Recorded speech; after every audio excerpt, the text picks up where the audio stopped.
Hello and welcome to the exercise from Module 2 of the Education Cluster's Coordination Core Skills Pre-Training Package. I hope you've had a chance to review Module 2 lessons and have given this exercise a try on your own.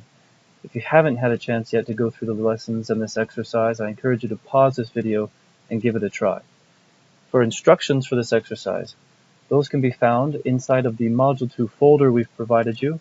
There's a Word document called Module 2 IM Prep, and if you click on that document, you will see the lessons for Module 2, and at the very bottom are the instructions for the exercise. This is what we'll be doing together today. The purpose of this exercise is to help us to learn how to improve our reporting tools. For example, a cluster reporting tool, and how to make it better by adding certain functionalities, such as automatic calculations and formulas, data validation, such as drop-down lists, and also how to then protect your worksheets and your workbook so that partners, once they've received your database or your reporting tool, they're not able to mess everything up so that you can keep everything clean and protected. So that's what we're going to work on today. The first thing that I'd like you to do is open up the exercise document. If you go into the exercise folder, there's a partner response monitoring tool prepared for you. You open that, and what we can see is a set of data that's been prepared. This is a very, very simple example. In real life, this will be a little bit more complex, but we can see quickly that we have a column for organization, activity, male beneficiaries, and female beneficiaries. So this is what we're going to work with today. So the first thing that we want to do is format this as a table. We can do that by Control-T or going to the Insert tab and pressing Table. Make sure that our headers have been selected, yes, because we do have headers, and we press OK. That is from Module 1 if you want a refresher. Now, the next thing we'd like to do, we can see that we've got male and female beneficiaries, but we want to add a total beneficiaries column. Beneficiaries. And we press Enter, and that table expands automatically. So then we can add our sum. We can just type equals sum and select the correct cells, or even faster, if we come up, we can use the autosum function and press OK. So now we've added that formula. You'll notice I didn't have to copy and paste it down. Why? This is because I formatted as a table. Excel is smart enough to know because I'm working in a single data set within this table, it knows I want that formula all the way down. So we've got steps 3 now finished. Step 4 is to rename the worksheet as data. This is a good idea because if we look at the bottom here, the worksheet name is simply just sheet 1. If I right-click, select rename, I can now type whatever I want, for example, data, because this is where my data is contained. I now want to be able to add drop-down lists. Now, this will, when I share with partners, limit what individuals are able to put as values in these columns, and I get to then predefine what values I want them to be able to choose from. This is very useful as you share documents with others. And so to do so, there's many ways of doing drop-down lists. I like this one the best, as I think it's the most versatile. So I'm just going to show you one way. You can Google and look at other ways if you like, but I prefer this way. I like to put all of my lists, define all of my lists in another worksheet. So I'm going to call this worksheet. I just double-click that, and you can also rename by right-clicking and selecting rename, or just double-clicking as I did. And I wanted to make a drop-down list for that first column, which was organization. So I have my organization here. We had Plan International, and we also had World Vision. The step of the instruction sheet also says to go ahead and add UNICEF and Save the Children. So here is our beginning of the list of organizations. This is where I differ. The drop-down list approach differs from some of the others you'll see. I like to then formulate this as a table, and I'll explain why later. So if we insert table or Control-T, this time we want to make sure that this is selected. My table has headers.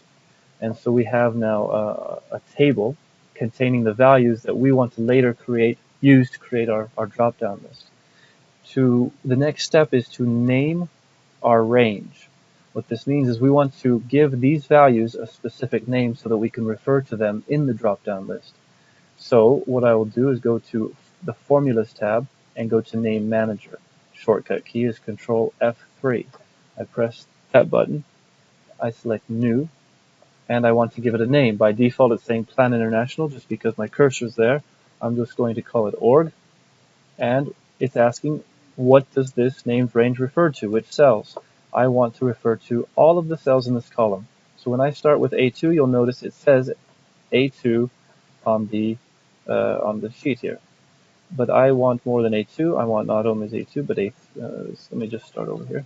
A2, A3, A4, and then when I get to A5, it switches the notation because it knows I actually what I mean is I want all of the values in that column. So that's very, very useful, and I'll explain why later. So we press OK. Now we have our named range. I close, called org. I come back here, and where do I want to put my drop-downs? I want to put them here. I go to Data, Validation, and in the Allow, I want to allow a list.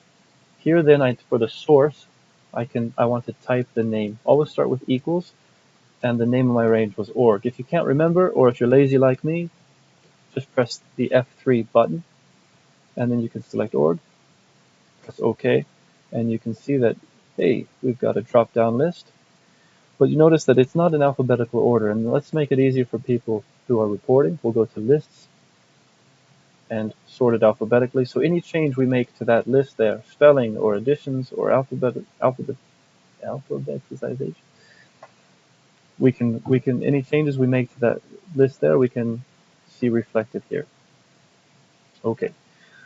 So let's say then, step 6 of the instruction sheet says that at a cluster meeting, we realize that Finchurch 8 has now arrived in country. We want to add them to the drop-down list. Because we created this table, this is extremely easy. And we just simply come here, we type Finchurch 8, press enter. We'll throw that in alphabetical order. And on the drop-down list, we can see Finchurch 8 reflected. Now, you'll notice that outside of the table, we don't see the drop-down. Inside, we do. If we want to expand our table, we simply come to this little button here, and we can scroll it down, and we can see our drop-down list. This is a good idea to do, especially after we protect the sheet, so that organizations have space to type more.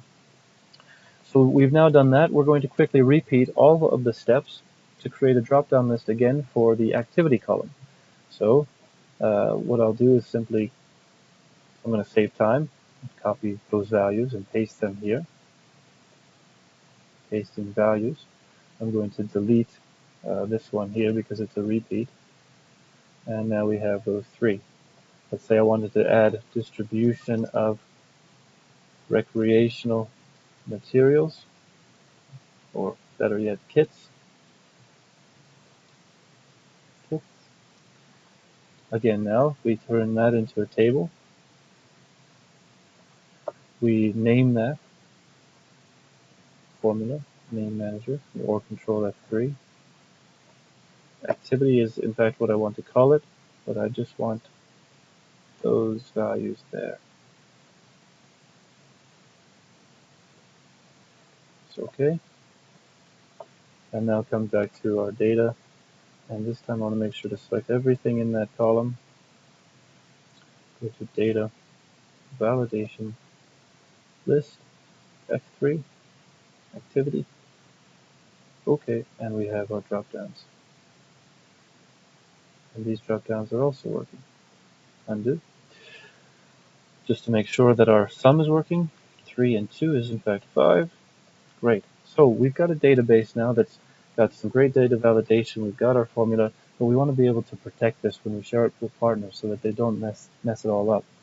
So the first thing we want to do is define which cells do we want them to be able to input and which cells do we not want them to be able to input data. So obviously what we want them to be able to input into are these cells. I'm not selecting the total beneficiaries because that has a formula that I don't want them to mess with. So I'm going to select those cells. I go now to, I like to go to home. There's a few different ways of doing this, but I go to format, and there you see the locked cell.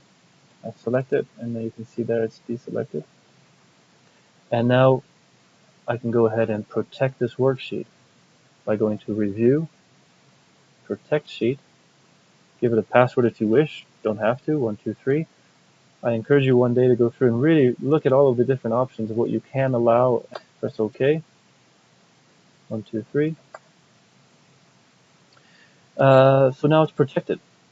If I try to change anything here, it won't work. If I try to change the total beneficiaries, that also won't work. However, I still can type here. I can select here. If I try to type something that's not on that drop-down list, I get an error message. So I have to select something from the list and then type any data that you wish. So have some fun with that.